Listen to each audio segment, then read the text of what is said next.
What a story. Isn't it crazy? Really crazy. When you got the script and you're like, huh? Yeah, I mean, I just, it basically is, yeah, I didn't expect to read that. And to then find out that the whole thing was true and that this man was responsible for the early polygraph, the lie detector test, has a polyamorous relationship with 2 women his whole life, and then creates Wonder Woman based on these 2 women. Right. And how they influenced him, and it's extraordinary. And so many people are, talking about the aspect of the sexuality of it, but it is such a love story.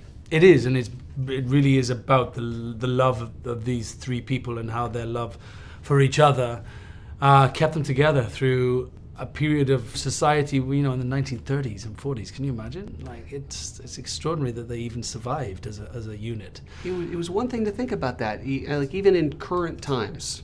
If that was happening in current times, Yeah. okay, maybe a little more accepting. Yeah. But in that time period, And they sacrificed a lot. Yeah. They lost a lot. They were shunned by society. He lost his job. They had to move.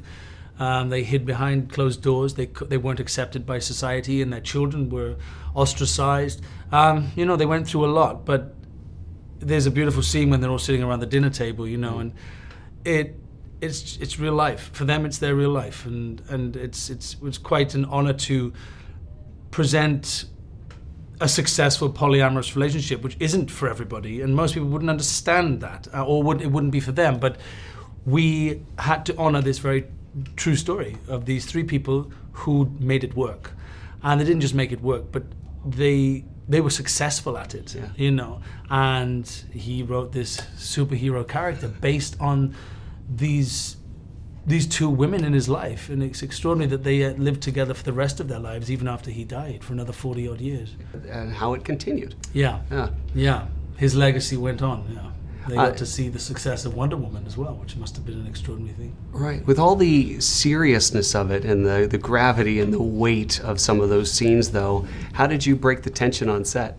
Well, I don't know. I mean, we're almost in every scene together, So we always were together. Yeah. So we enjoyed each other's company. We giggled an awful lot. We had a right laugh. We didn't allow it to get too deep. Some of those funny scenes where we really have to, go there. We played music sometimes. We might have had the odd alcoholic beverage. I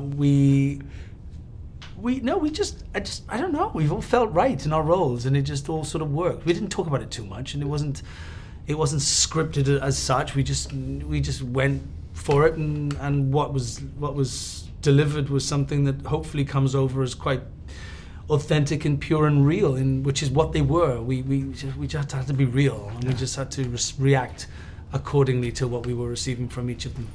Yeah, there's nothing hopefully about it. There's a lot of definitely. Congratulations. Mm-hmm. Well Thank done. you. Nice to see you again. Thanks man. very much. Thanks.